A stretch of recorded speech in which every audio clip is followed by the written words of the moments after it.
All right, I think we are live and on here. There it is on YouTube.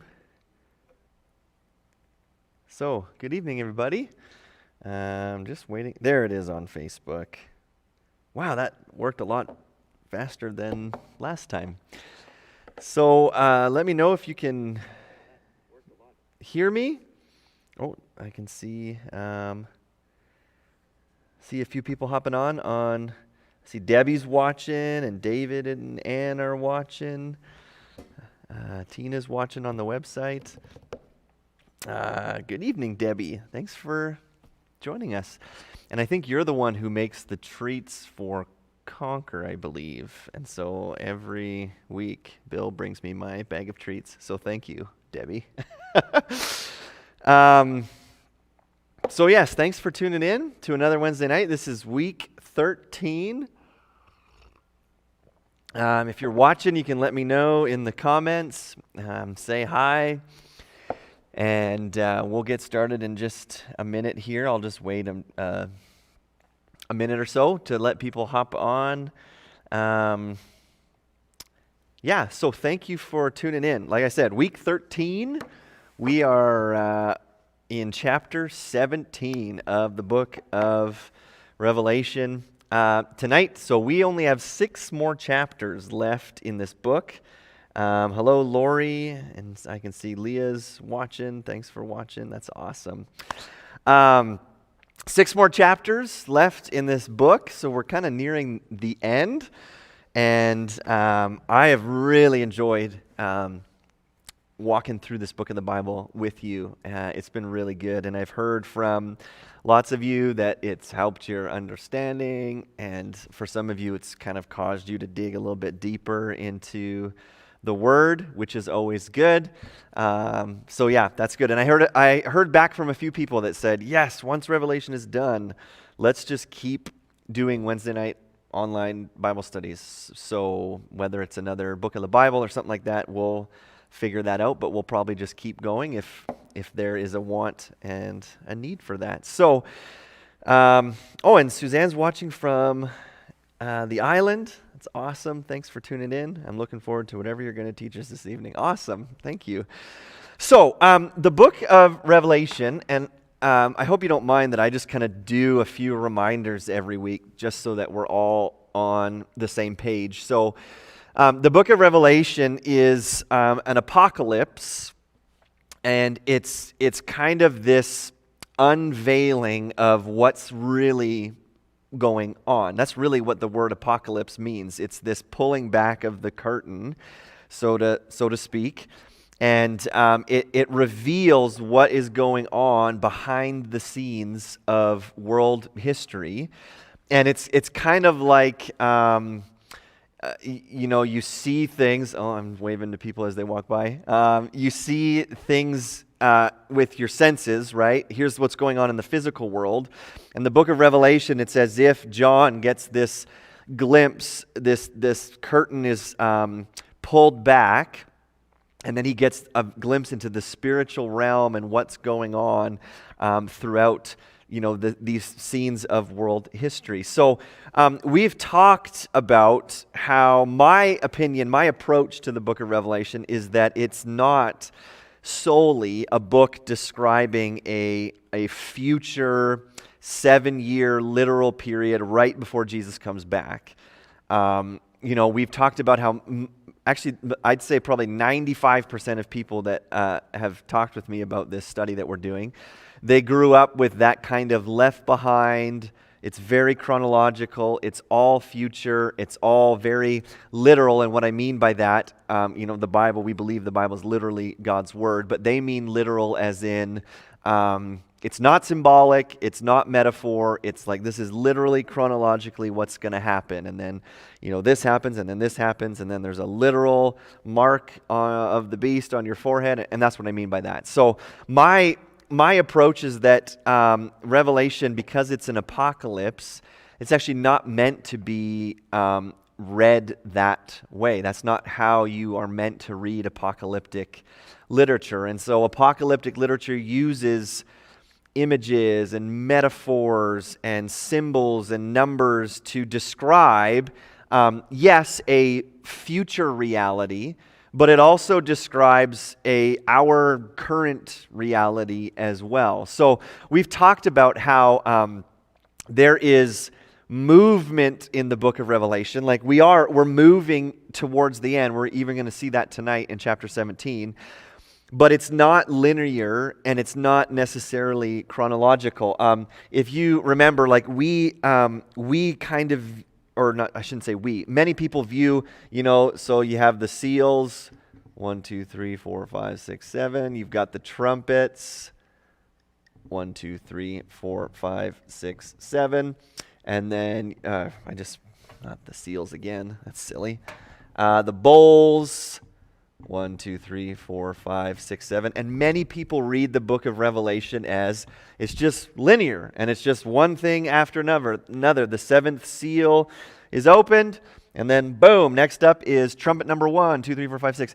When in reality, the book of Revelation uses recapitulation, which means, so we saw that with the seals. It's like John sees the seals, and seal number 7, it's kind of bringing us right to the end when Jesus returns. And then it's as if it doubles back on itself, and then you see the same type of things from a different perspective. And so the book of Revelation, sure, it's got movement, but it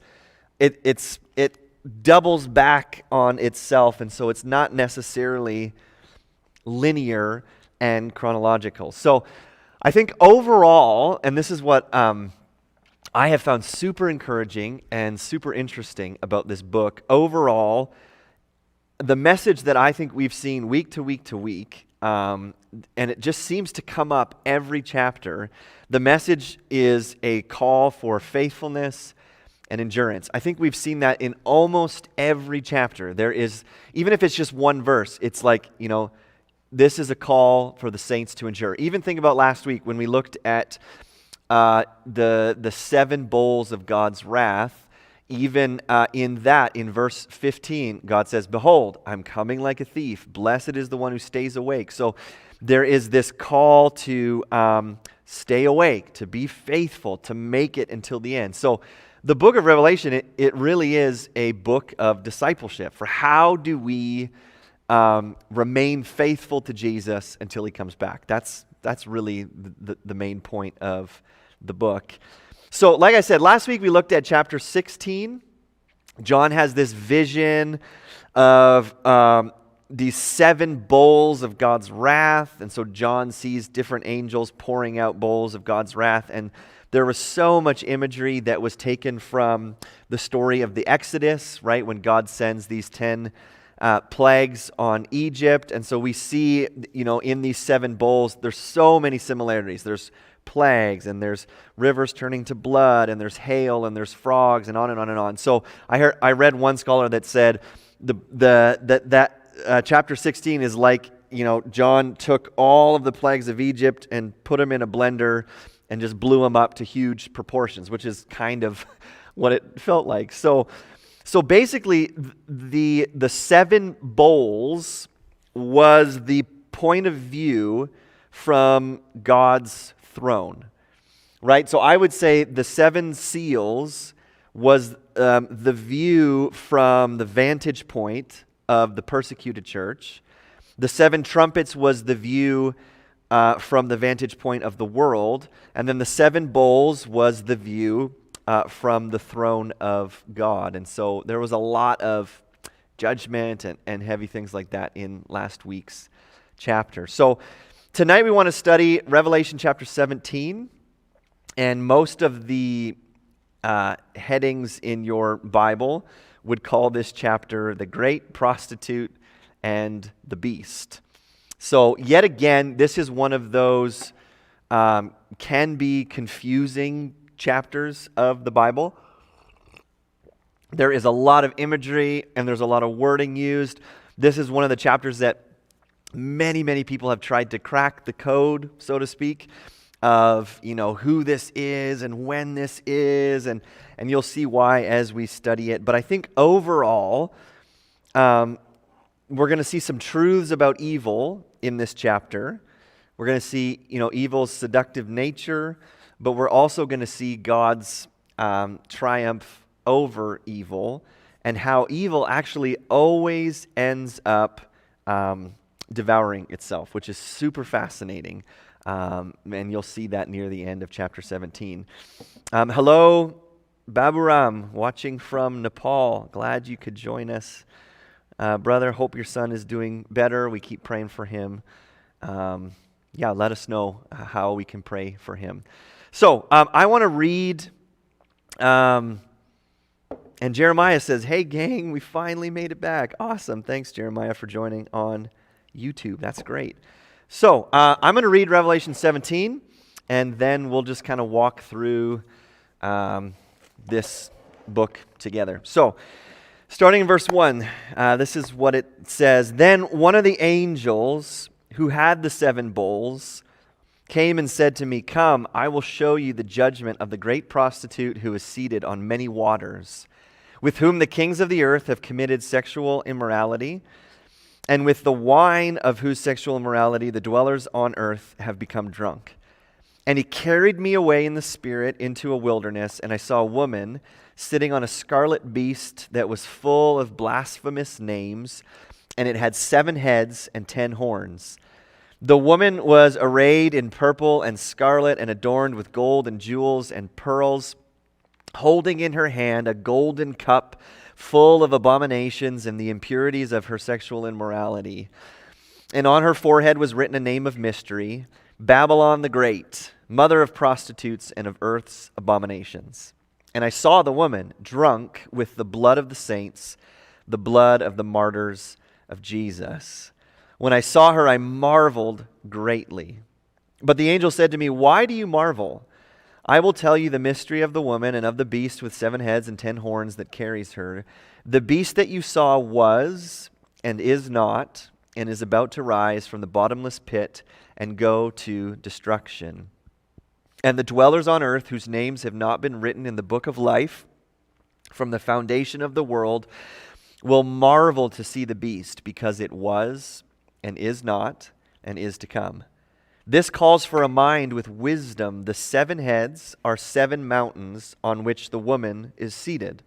They are also 7 kings, 5 of whom have fallen. One is, the other has not yet come. And when he does come, he must remain only a little while.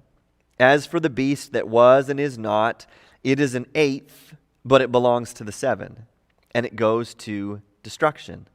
And the 10 horns that you saw are 10 kings who have not yet received royal power, but they are to receive authority as kings for 1 hour together with the beast. These are of one mind, and they hand over their power and authority to the beast. They will make war on the Lamb, and the Lamb will conquer them. For he is Lord of lords and King of kings, and those with him are called and chosen and faithful. And the angel said to me, "The water that you saw, where the prostitute is seated, are peoples and multitudes and nations and languages. And the 10 horns that you saw, they and the beast will hate the prostitute. They will make her desolate and naked, and devour her flesh and burn her up with fire, for God has put it into their hearts to carry out his purpose by being of one mind and handing over their royal power to the beast until the words of God are fulfilled. And the woman that you saw is the great city that has dominion over the kings of the earth." Wow. Super interesting chapter. And I forgot to say it at the beginning, but as we go along, if you do have questions or comments or things that you want to say or things you want me to clarify, you can just comment in the comment section, and I'll do my best to answer them. But needless to say, super interesting, and there is a ton of imagery in this. So in verses 1 to 6, we're given this initial description of this woman and this beast. And then later on in verses 7 to 14, the angel describes what the beast and the images represent. And then at the end, it kind of tells us that evil turns on itself in the end, which is interesting. We'll get to that. So initially, the angel tells John, right? This is one of the 7 angels, we're told in verse 1, who had one of those bowls. And he came and said to me, "Come, I will show you the judgment of the great prostitute who is seated on many waters." Now, some people think that chapter 17 is God giving John a more in-depth look into the 6th and the 7th bowl. So if you remember bowl 6 and bowl 7, it was about this big battle that takes place and the final judgment. And so many scholars think that it's as if the angel, they say one of the 7 angels in verse 1, they think, okay, this is the 7th angel, and he's showing John, here's a more in-depth look at bowl number 6 and bowl number 7, which I go, yeah, I think that's a pretty good explanation, because there is some crossover, right, in chapter 17, because in the 6th bowl, it talks about this great battle on the day of the Lord when Jesus returns. And we read about that in chapter 17, this war with the Lamb, and that is when Jesus returns. So chapter 17, it's as if God takes John a little bit deeper into those 6th and 7th bowls, this final judgment. So you're going to notice how fast-moving and changing these symbols are. Even think about the symbol of this woman. We're told in verse 1, she's seated on many waters. Then we're told in verse 2, well, she's seated on the beast. And then we're told in verse 9, she's seated on the mountains. And then in verse 15, we're told, well, no, the water is peoples and multitudes and nations and languages. So it's a very fast-moving image or vision that John has. The woman is seated on the water. No, now she's on the beast. Now she's on the mountains. So there's a lot going on in this chapter.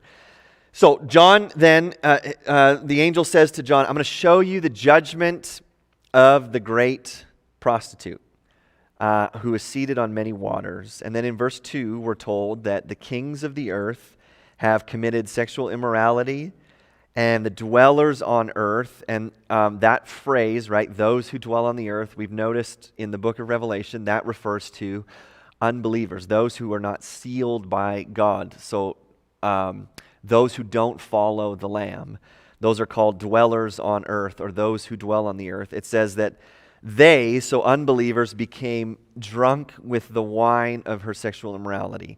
So it is this image, right, of this seduction, right? This great prostitute, and we're going to read later that it's a city, which is interesting. The end of the chapter says that great prostitute, the woman that you saw, is the great city.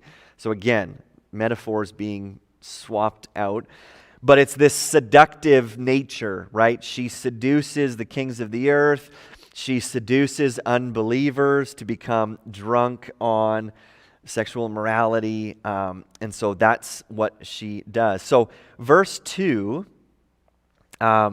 oftentimes in the Bible, false worship, so idolatry, is often compared to sexual immorality, right? If you remember the book of Hosea, for instance, the whole book of Hosea, it's this metaphor of that the people have committed spiritual adultery. So oftentimes in the Bible, the idea of me, for instance, worshiping an idol, that's viewed as spiritual immorality or adultery, or it's compared to sexual immorality, essentially. So I think that verse 2 is referring to the acceptance of the religious and idolatrous demands of the ungodly earthly order, right? So if you remember, I think it's describing those people who worship the beast in chapter 13,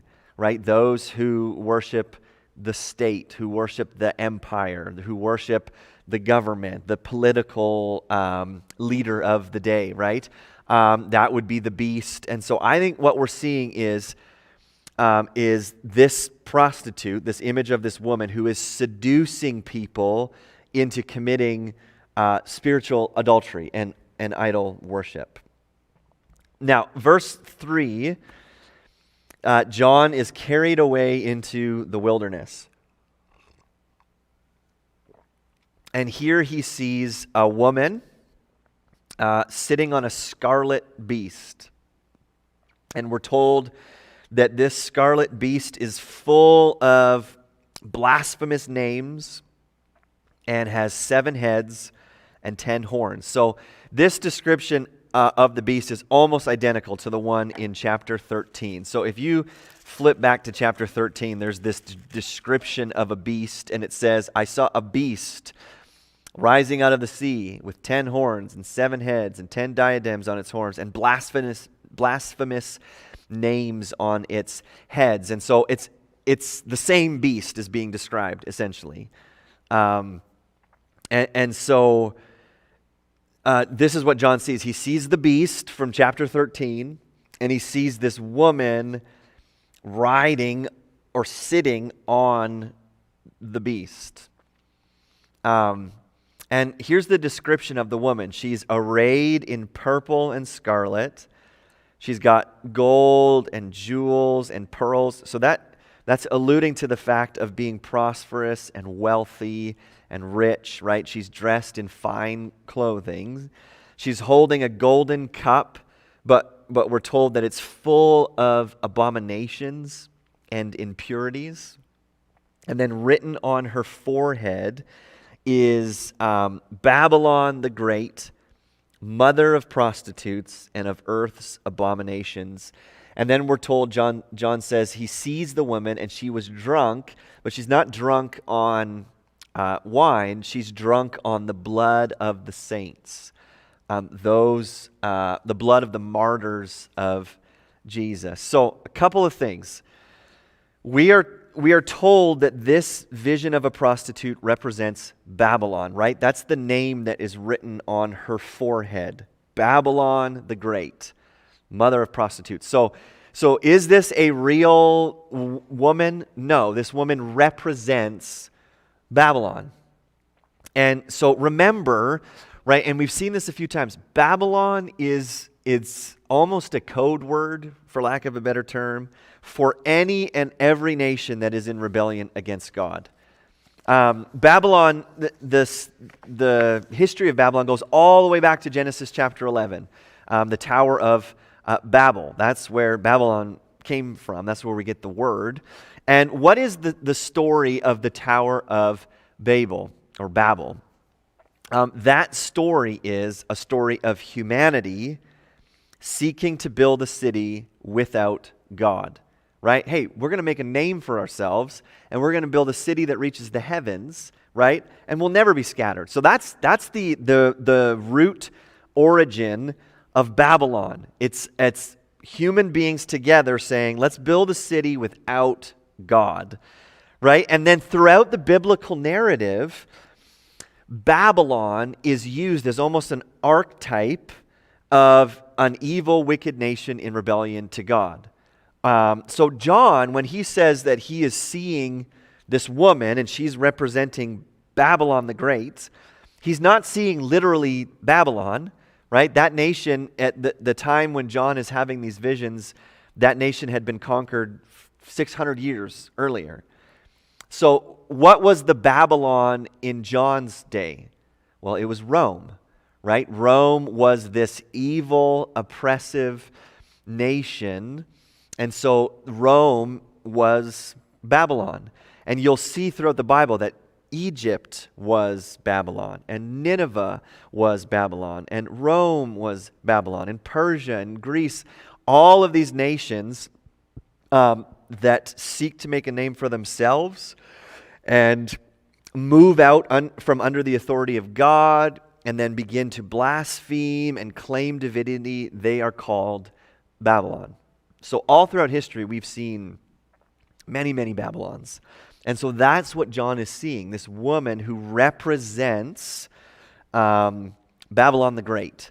Whether you want to call it She represents the spirit of Babylon. Maybe that's a way to kind of understand it, right?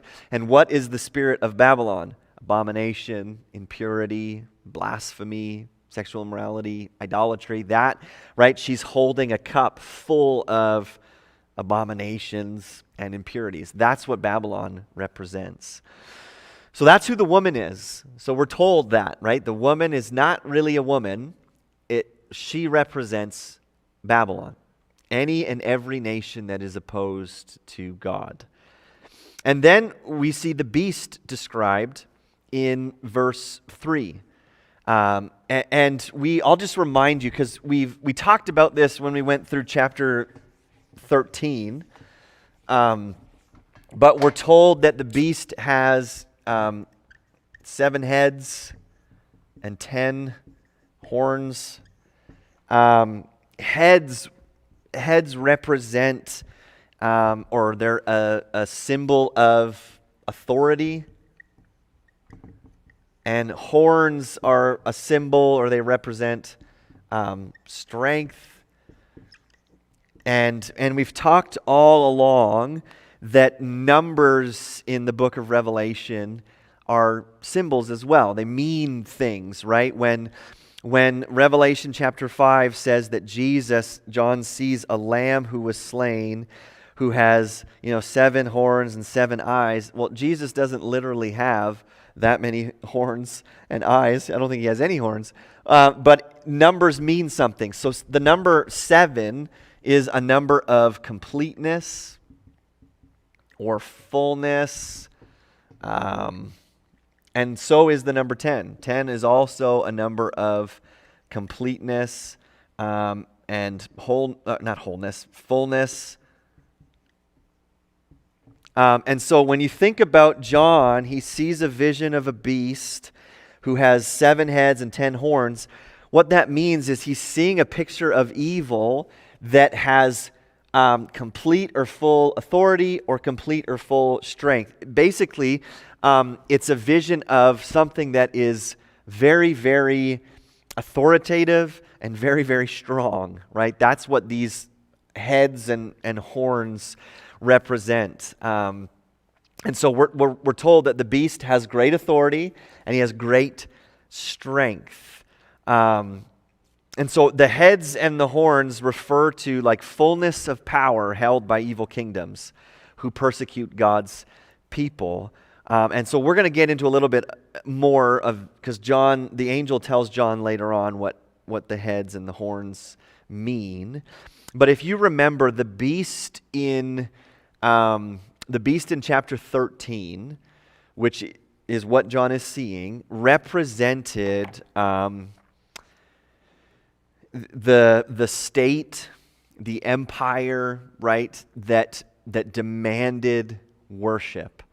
Right? It represents like an evil state, an evil empire, an evil nation that demands worship, persecutes God's people, blasphemes God. So that's the picture that John gets. So you got to put these pieces together, right? Because imagine seeing this.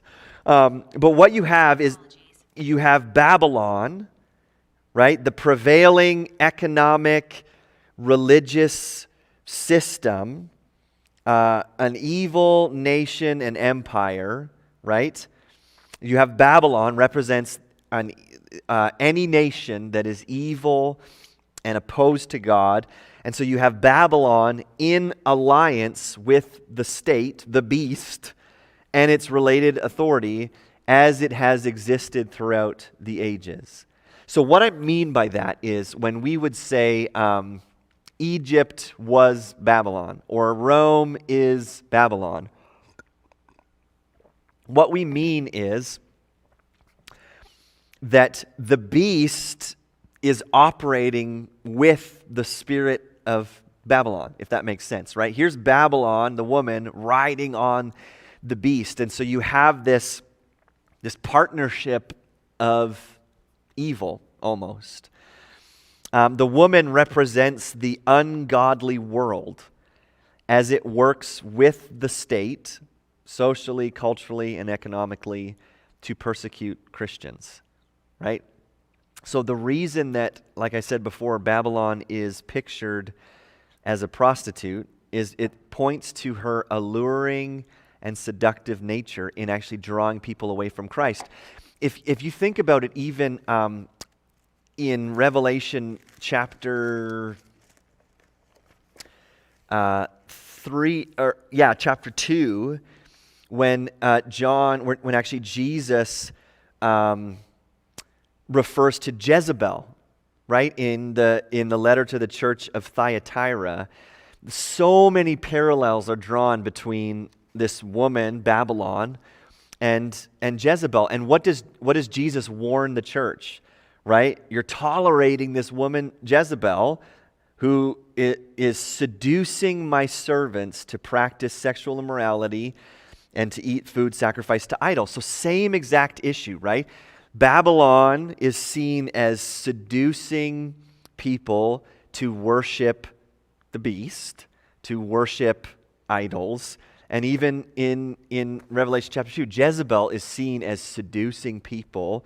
People getting drunk. That's the image, right? Getting drunk from her and committing sexual immorality. So that's this first vision that John sees. The reason that she has a name on her forehead, we've seen that a few times already, right? A name on a forehead reveals an individual's character and his or her relationship either to God or to Satan, right? We're told that followers of the Lamb have his name written on their forehead. That was Revelation chapter 14. Now, if you're a follower of Jesus, you don't literally have Jesus written on your forehead, but it means that you are identified. Your ideology, your thinking, you are identified with the Lamb. And then we're told in Revelation chapter 13 that those people who worship the beast will take the mark of the beast on their forehead. Now, that doesn't literally mean that you're going to have 666 written on your forehead. What it means is that your ideology, your thinking, your worship, you're identified with Satan, right? And so the same is here. We're told that this woman, Babylon, has her name. And what is her name? It's awful. Mother of prostitutes, of earth's abomination. That represents who Babylon is, what Babylon is about. So, that is this first picture of the woman and the beast. And we're told in John 6 we're told in verse 6 rather, that John marvels greatly at this. And I kind of go, well, yeah, no kidding. That must have been unbelievable to see. I don't know if some of you saw the artwork that I posted on the church Facebook page, but that was someone's artistic rendering of what this might have looked like. But John marvels greatly at this. And I love that in verse 7 the angel says, "Why do you marvel?" Right? He's just so, what's so marvelous about this, John? Why do you marvel? And then he says, "I will tell you the mystery of this woman and of the beast with 7 heads and 10 horns that carries her." He says, "I'm going to tell you the mystery of this." And what is the mystery? I think that part of the mystery is the angel is going to describe a little bit of what these symbols mean. But I think, too, the mystery is, we're going to see at the end of the chapter, the mystery refers to the ironic, mysterious ways that God is going to fulfill his prophetic words concerning Babylon's destruction. I think that's part of the mystery, right? That God is actually going to use evil to turn on itself to accomplish God's own purposes. I think that is part of the mystery that this angel is talking about. So, verse 8, the angel is now going to unpack this vision of the beast. So, this is where it gets good. He says in verse 8, "The beast that you saw was and is not and is about to rise from the bottomless pit and go to destruction." So, we're told that the beast was, is not, and is about to go to destruction. Or he says he's going to rise from the bottomless pit to go to destruction. So think about what is that similar to? If you think about God, right? And we've seen this a few times. God is talked about who was and who is to come, right? So yet again, we have this parody of God. And we saw that in chapter 13. Satan and Beast 1 and Beast 2 are meant to be a parody of the Trinity. It's as if evil is setting up an unholy Trinity to mock and parody God. And so much of the language in chapter 13 was evil mocking God. So, the beast gets a mortal wound, but yet he comes back to life. And that's a mockery of Jesus' death and resurrection, and on and on and on. And so even here, this is a parody of God. God is the one who was and who is to come. And the beast is described as the one who was and is not, and who is about to rise from the bottomless pit and go to destruction. So when the angel says that the beast is not, what he means by that is that the beast has already been defeated at the cross of Christ, even though the beast lives on until the return of Jesus. He's not, right? God was and is. He is ruling and reigning, and he's sovereign, and he is.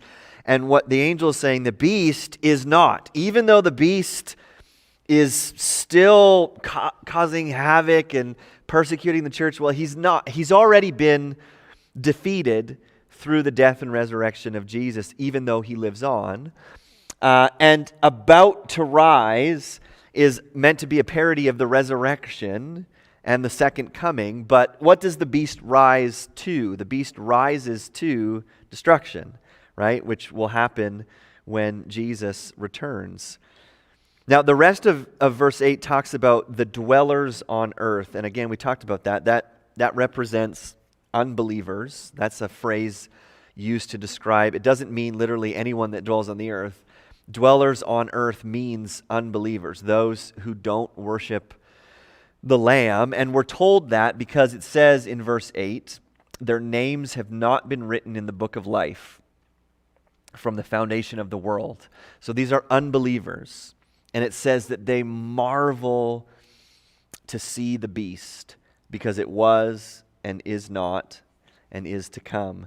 And so it's kind of similar to Revelation chapter 13, where the dwellers on the earth worship the beast, right? They don't worship the Lamb, they worship the beast. And so if you remember the beast from chapter 13, the first beast represents political powers that claim divinity and demand worship.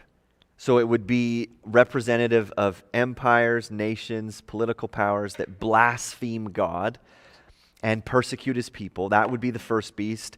And the second beast in chapter 13 is religious and economic structures that are intended to push people to worship the first beast, which is the state or the empire, right? So what we learned about the beast in chapter 13 is behind any nation that would blaspheme God, claim divinity, and persecute Christians, behind that nation is the beast operating, right?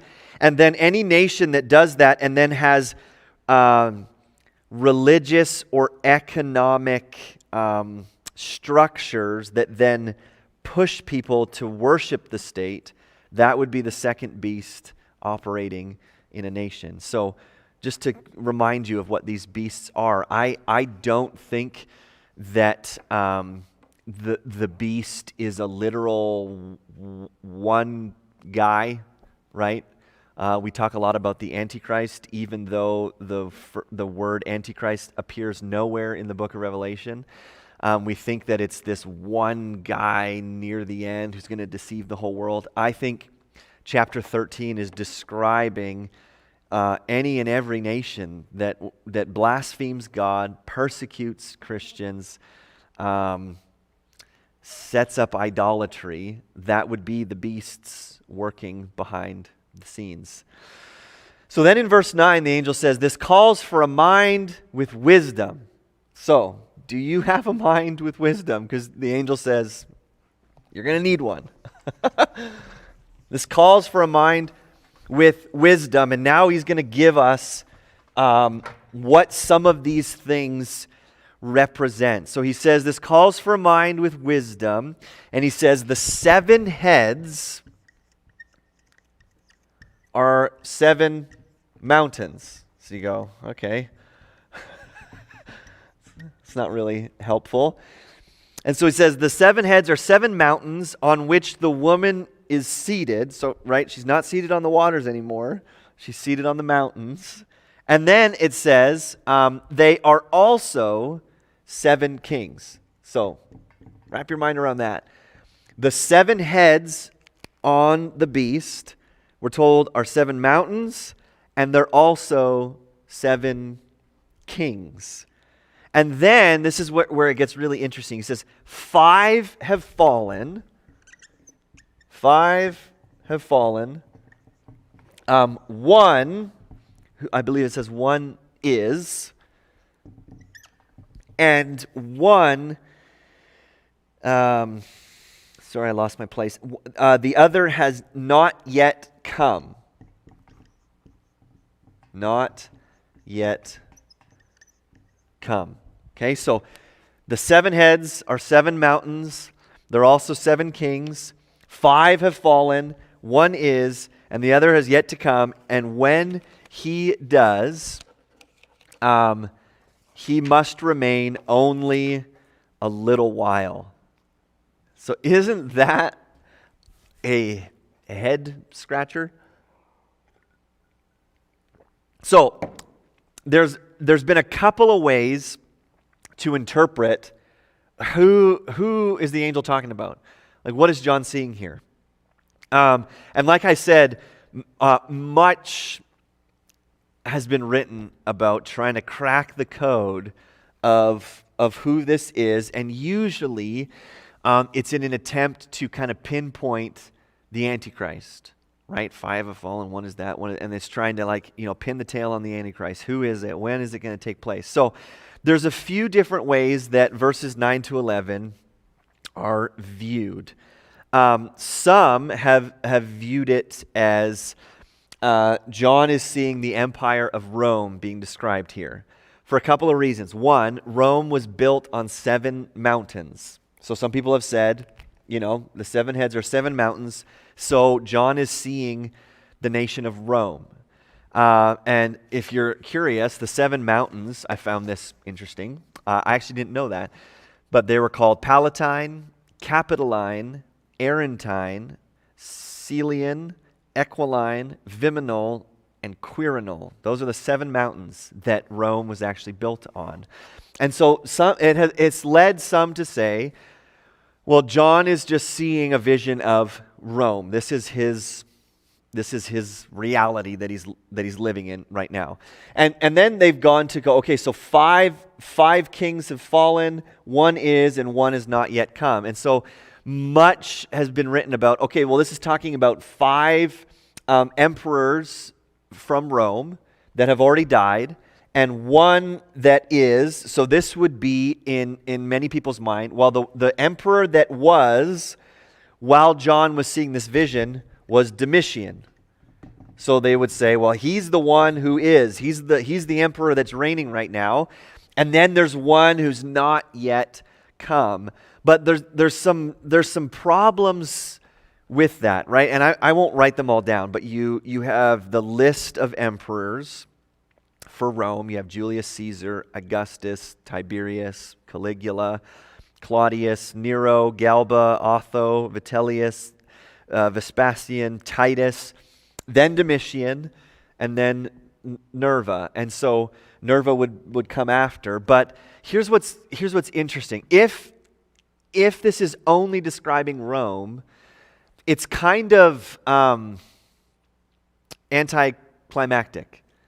Because, right, one who's not yet to come, and he remains only a little while, and then it seems like then it's the end, right? And then Jesus comes, and da-da-da-da. But that didn't happen, right? After Domitian, there wasn't one more Roman emperor, and then everything ended. So, and then even the 5 that have fallen, there has been much debate about, well, which 5 former emperors is this talking about? Because there was a few emperors like Otho and Vitellius that ruled for less than a year. So do they count as like great kings when they were overturned so fast? And so when you do that, what happens is you're left trying to make the wording of verses 9 to 11 fit into the history of Rome's emperors. And so it doesn't quite line up really well. So the other historic view, so that's one view, right? John is just seeing a vision of Rome. That's it. The other historic view is, well, maybe this refers to 7 empires that have oppressed God's people. And so some people have said, well, I don't know if you can see this far over. I think so. Maybe it's Egypt, right? That would be one, Assyria, then Babylon, then Persia, then Greece, then the one that would be Rome when John is writing. And then they would say, well, there's still some future nation that's yet to come, like an end times world superpower. Right? Some have talked about, at the end there's going to be a one world government. Maybe that's what this is. And so that is another historic view, that the 7th nation or the 7th king that hasn't come yet and only rules for a little while, maybe that's some future empire that's yet to come. So those are 2 historic ways, right? Or the way that I think is best is, like much of the rest of Revelation, perhaps this is meant to be symbolic. So again, think about what does the number 7 represent? Right? The number 7 refers to completeness or fullness. And so I think what we're seeing is the number 7, when it's referring to the beast, is the fullness of oppressive power. Right? The fullness or the completeness of evil. And so I think perhaps the 7 mountains and the 7 kings represent the oppressive power of world government throughout the ages. Right? So the 7 heads of the beast is just the totality of blasphemy and evil. So again, like in other places in the book, maybe 7 is not a quantitative measure, but it refers to like qualitative fullness. Maybe we're not really meant to go, okay, 5 and 1 and 1. Maybe the 7 heads, so I'll give you why I think this. Mountains, and the Greek word for mountain here is oros, carries a figurative meaning in the Old Testament to refer to strength. Mountains in the Old Testament often were symbolic of human or divine kingdoms. So I'll give you a few examples. Isaiah 2, verse 2. It shall come to pass in the latter days that the mountain of the house of the Lord shall be established as the highest of the mountains. Jeremiah 51:25. Behold, I am against you, O destroying mountain, declares the Lord. Declares the Lord, which destroys the whole earth. And in Jeremiah 51, Jeremiah is prophesying against Babylon. And yet God says, I'm against you, O destroying mountain, which is super interesting. Ezekiel 35:3, thus says the Lord God, behold, I'm against you, Mount Seir, and I will stretch out my hand against you, and I will make you a desolation and a waste. And then in Zechariah 4:7, who are you, O great mountain? Before Zerubbabel, you shall become a plain. So lots of times in the Old Testament, mountains are used figuratively to symbolize kingdoms. And so I think that when the angel says, the 7 heads are 7 mountains and they're also 7 kings, I don't think we're meant to view them as like separate things. All we're meant to view them as the 7 heads, the heads which symbolize authority, mountains symbolize strength, and then kings are often, obviously, pictures of authority and rule and power. And so I think what John is saying is this represents the oppressive power of world governments throughout the ages that claim divinity and persecute God's people. So in John's day, for instance, the contemporary embodiment of the beast was Rome. Rome was the beast. Rome is Babylon. Rome is, one of these mountains, one of these kings, right? And so remember, like Revelation often mixes metaphors and symbols and images, and they all are kind of pointing to a similar thing. So at that time, what is Rome? Well, Rome is one of these heads. Rome is one of these mountains. Rome is one of these kings, and it's Babylon, right? It's all of these things oppressing God's people. I think the fact that the angel says 5 have fallen, I think that just is meant to show us that many governments have come and gone, right? Don't get caught up on 5 and 1 and 1, that you have to crack the code about which ones they are. All I think that the angel is saying is that many governments have come and gone. Egypt, Assyria, Babylon, Persia, Greece, whatever, even today, right? As nations rise and fall, nations fall all the time. The one who is, right? I think that just means the present activity of the beast in any generation. In John's time, it was Rome. That was the one who is. And then the 7th has not yet come. And when he does, it's only for a little while. And so I think, yes, that is pointing to some future manifestation of the beast, right? And Babylon before Jesus returns. I remember someone asked me, do you think there's going to be one last,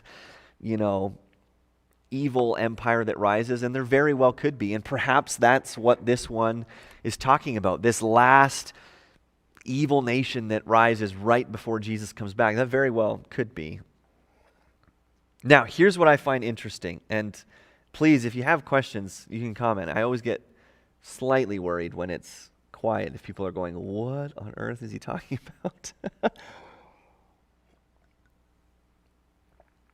about? Here's what's interesting. So, the angel gives John some explanation, right? And what I think he's doing, like I said, is he's giving a picture of oppressive world governments throughout the ages, right, that have strength and power and authority as they persecute God's people. But then what he says in verse 11, it's so interesting. He says, as for the beast that was and is not, it is an 8th, but it belongs to the 7. And it goes to destruction. So you have, wrap your minds around this, right? Because here's the symbolic apocalyptic nature of Revelation. You have 5 nations fallen, one who is, one who's not yet to come. And then he says, and there's an 8th, and that's the beast, but it belongs, right, to the 7. So you kind of go, what is he talking about? Here's what he means. Literally, when it says that it's an 8th, but it belongs to the 7, Literally, that means it is of the seven. So the beast is the power behind all of these governments and empires and blasphemous rulers who have oppressed God's people throughout history, right? He's saying, here's a picture, these seven kings, seven mountains. This is a picture of oppressive, authoritative governments that persecute God's people. And then he says, the beast is an eighth, but he's of the seven, meaning he's the one behind these oppressive, evil, authoritative governments. So I think that means that the manifestation of the dragon and the beast through earthly kings is like the full presence of the dragon or the beast himself. Right? So what I'm getting at is like, right, you would look at the nation of Babylon, let's say, for example, the historical nation of Babylon who oppressed God's people, were blasphemous, and you would say, was that the beast and the dragon? And the fact that the angel says the eighth beast is of the other seven, then yes, it's a guarantee. Any nation that is evil and blasphemous and persecutes God's people is of the beast, right? The beast is what is operating behind the scenes of that. Does that make sense? I hope that's as clear as I can make it. I don't think that we're meant to sit around and wonder, and crack the code about who this is. I think this is just giving us a picture of all oppressive and authoritative governments which have the beast working behind the scenes, right? Because remember, Revelation, we're pulling back the veil. Dawn and Joy ask, why does all of Revelation have to be so coded? Why can't it just be stated clearly and plainly? Yeah, right? That'd be a lot easier. I actually read one scholar that thought one of the reasons that John wrote, or the book of Revelation was written in this apocalyptic way was, if you remember, John is an exile, a prisoner in Rome, and so he's writing a letter that then would be delivered to these seven churches. So some scholars have said perhaps John received this vision and wrote an apocalypse, because if he was super straightforward and straight and plain, the nation of Rome, or like the guards or whatever, probably wouldn't have let him send that, right? If he's saying, hey, Rome is evil, don't worship Rome, they would probably be like, no, we're not going to let you send that. I read one scholar that said they probably thought this was just nonsensical ramblings of an old man, right? And so they said, sure, you can mail this to your seven churches that you want to mail this to. This doesn't make any sense. So I don't know if that's true, but I thought that was interesting, that maybe that's why it is so coded. I think another reason perhaps is if it was stated clearly and plainly, right? If you're thinking about what's going on behind the scenes, I think John probably was trying to in some way communicate what he was seeing. I can't imagine seeing what John saw. And so probably that's why some of it is just very confusing, because he's trying to write down all of these spiritual things that he's seeing and trying to put words to it. But also, I think on one hand, it helps us live with a little bit of the mystery, right? And that's why I really struggle with the chronological, straightforward, boom, boom, boom, boom, boom, this is how everything ends. Because I don't think we're meant to actually know that. I think we're actually meant to live with a little bit of mystery in when Jesus is coming back. And the whole point is that we would just be faithful till the end. Ramesh asks, do you think it would be India or China? Right? I think you're talking about the one that's not yet to come. Yeah, to be honest, I really don't know. right? And I've heard people that have said, yes, that last, nation that rises up, that's got to be China, or it's got to be, I remember people talking that it was Russia or whatever. And I don't know. And part of me goes, I don't know if it's necessarily important to pinpoint what is this last nation before Jesus comes back. Because again, you'll see over and over and over again, the whole point of Revelation is it's saying, regardless of what nation you live in, just be faithful to the Lamb, right? Just endure till the end. Don't worship anything or anyone besides Jesus. So I don't, it could be India, could be China, could be, I don't know. But I think the main thing is that whatever it is, right, and whatever country or nation you live in, don't worship the beast, right? Worship Jesus alone. So verse 12, hopefully some of that makes sense. Verse 12, it's like, here's another, doozy. The 10 horns, right? So remember, the beast has 7 heads and 10 horns. So we're told that the 7 heads are 7 mountains and they are 7 kings. But then in verse 12 it says, the 10 horns that you saw are 10 kings who have not yet received royal power, but they are to receive authority as kings for 1 hour together with the beast. The historic view is that these are 10 literal kings or rulers, right? Some have said maybe it was talking about 10 Roman provinces, or maybe it's talking about 10 future nations. But again, I think 10 is the number of completeness as well. So this could mean it represents the any and all kings, the totality of the powers of all the nations on earth, which are going to align themselves with the beast.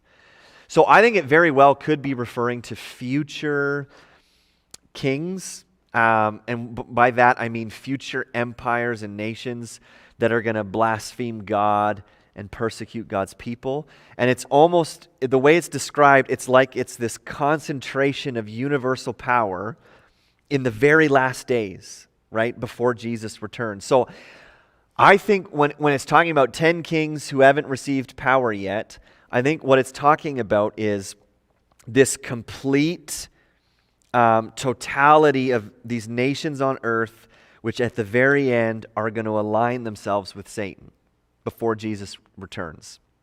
And the reason I say that is the very next verse says, they're of one mind, and they give power and authority to the beast. They make war on the Lamb, and the Lamb will conquer them. So just like in chapter 16, the 7th bowl brings us right up to, boom, then Jesus returns and judgment happens in the end. I think we're being brought right up to the end again, right? So these 10 kings, I think, are representative of any and all nations at the very end who are going to go with Satan and oppose the return of Jesus, because then we have this battle that's described. And I love that it says they make war on the Lamb, and then, Don says, can't ask because the website's down. Is it still down, Don? Hopefully it's not. So it says that they make war on the Lamb, and then the Lamb conquers them. And I love that the Lamb conquers them simply by showing up. Right? He conquers them. Why? Because he's Lord of Lords and King of Kings. It doesn't say that Jesus conquers them because he uses superior battle tactics or blah, blah, blah, blah, blah. Jesus conquers them just because he shows up, right? And he's King of Kings and he's Lord of Lords. And those who are with him are called chosen and faithful. So one of the reasons I think verses 12 to 14 could be describing the return of Jesus and this final kind of amalgamation of evil is the word hour, right? It says in verse 12 that these kings have authority for 1 hour together with the beast. Now, here's what's super interesting. The word hour is hora. I think there's a little like thingy over the O. Hora.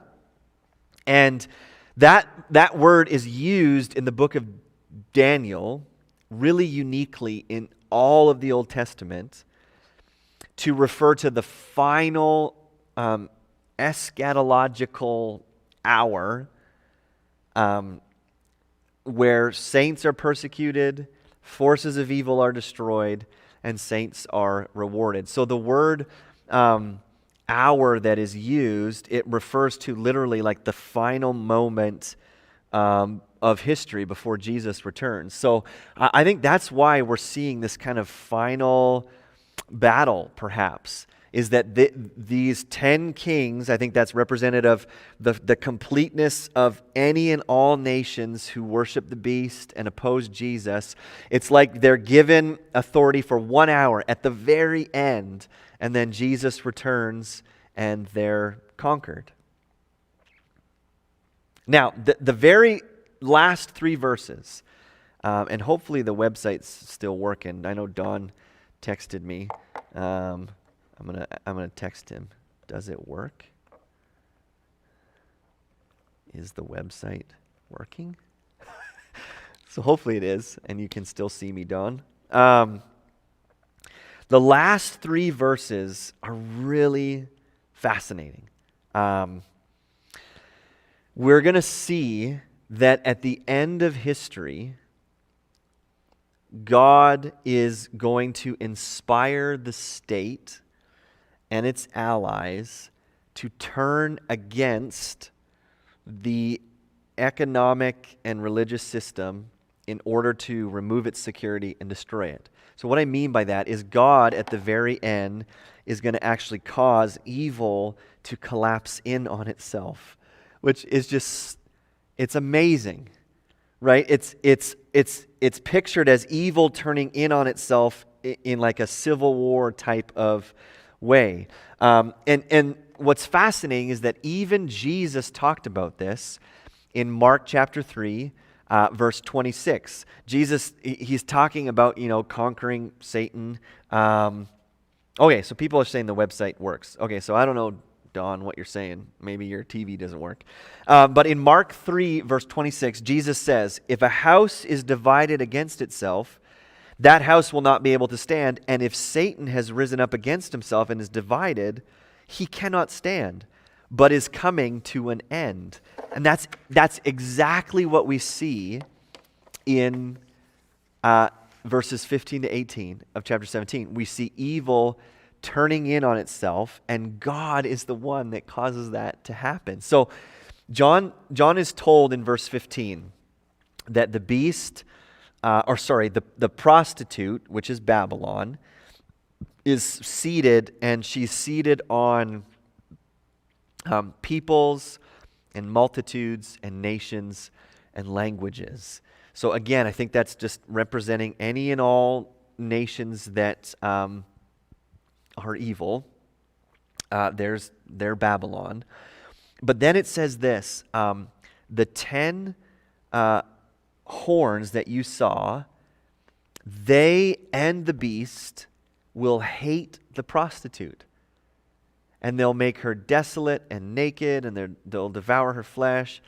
They'll burn her up with fire. And we ask, well, why? Why would they? There's this great partnership of evil, right? You have Babylon, which is the ungodly world, and you have the beast, which is, working behind the scenes to persecute God's people and draw people away from Jesus. And then it says that then the beast and the horn turn on the prostitute.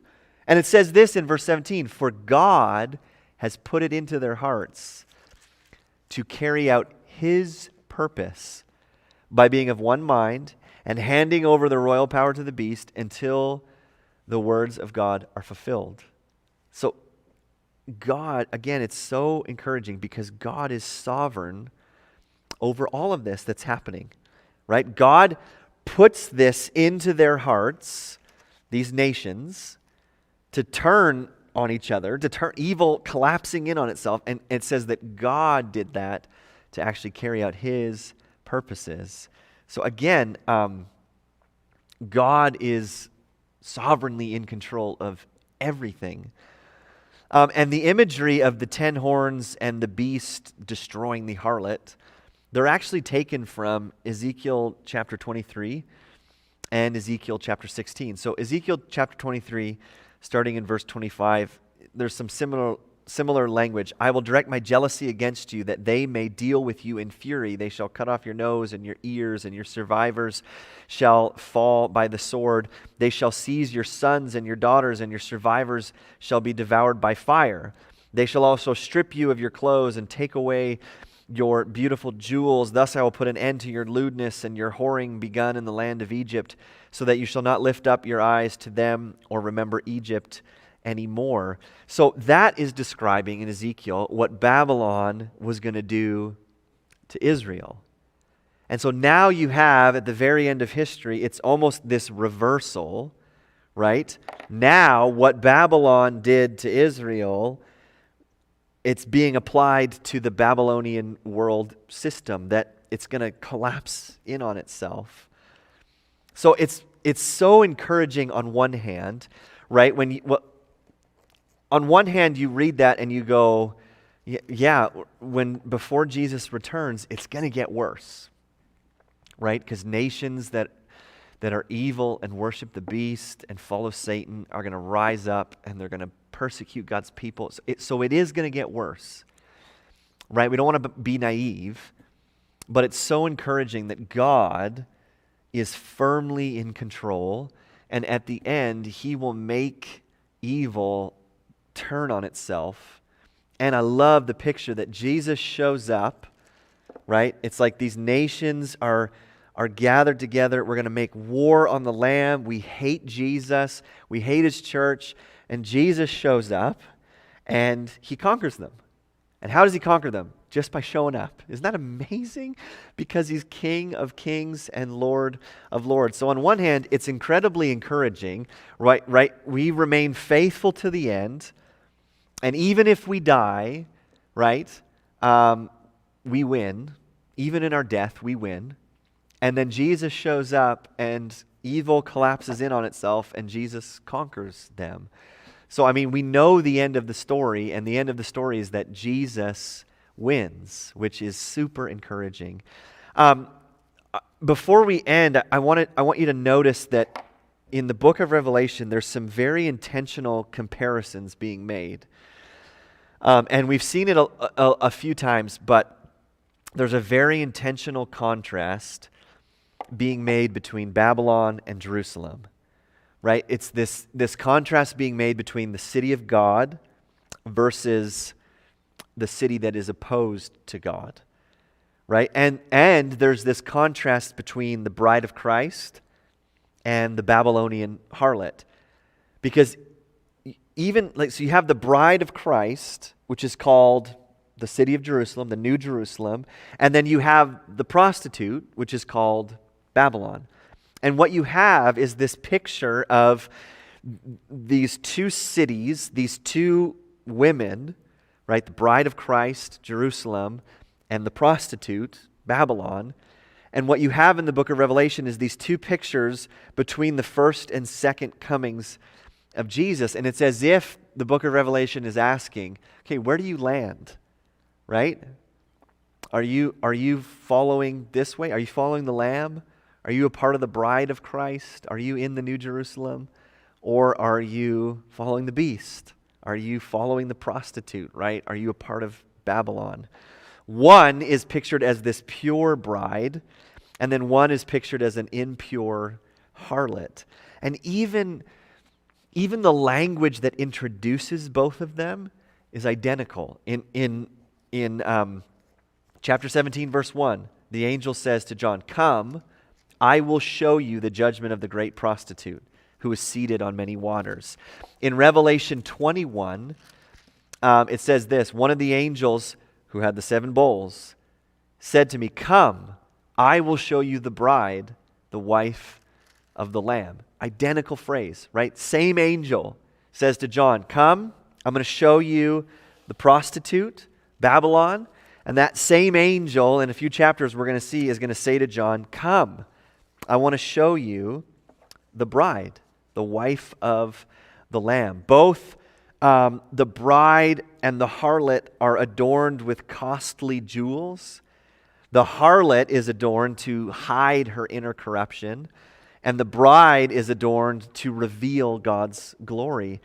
Each of them is seen in a desert. Isn't that fascinating? Right? John is carried away into the wilderness, and in chapter 12, what happened? The woman was carried off into the wilderness, representing the people of God. And then both are referred to as cities. Right? In Revelation 17:18, it says this prostitute is the great city. And in Revelation 21, verse 2, it says, the holy city, the new Jerusalem, coming down out of heaven, prepared as a bride. Right? So, again, the book of Revelation is just beautiful in how it's written. It's confusing, right, at times, but it's beautiful in how it's comparing these two things. Do you want to follow the world system, Babylon, the harlot, or do you want to follow the Lamb, right, the bride of Christ? Do you want to be a part of this new Jerusalem? So be encouraged. Kevin asked, where's the clock? So usually there's a clock here. I completely broke it. I was going to grab one of my books, and I knocked the clock off, and the fingers of the clock fell off, and the back of it broke, so no more clock. So be encouraged that even if it gets worse, right, and it will, the world will get worse, right? But be encouraged to remain faithful to Jesus, right? Even to the point of death, to remain faithful to Jesus. And the hope that we cling on to is that even when the world seems to be spiraling and evil seems to be winning, we hold on to the fact that Jesus is going to show up one day and come, Lord Jesus, right? Amen. Please come, Jesus. And Jesus is going to come one day, and evil is going to explode or implode on itself, and Jesus is going to conquer it. And then we get to be with him forever. So be encouraged. And what's amazing about the rest of the book is, we've slugged through a lot of heavy stuff, but the rest of the book, it's like describing just victory after victory for Jesus. It just gets really, really good. So 5 more chapters now, and then we'll be done. So that's it for tonight. I'll just wait a minute. If there's any last questions or comments, I want to make sure that you get them in. I'll upload this tomorrow to the website, and I'll put my notes in PDF form on the website as well, so that you can download them. Tina says it's so encouraging and exciting. Thanks, Andrew. You're welcome. Yeah, I agree. So if you have a specific book of the Bible that you want to study, I know David said we should study Genesis after this, but if you have a specific book of the Bible that maybe you want to study after this, you can text me or let me know. We do have probably 5 more weeks at least, and then we'll be done. But hopefully you're encouraged and you're strengthened.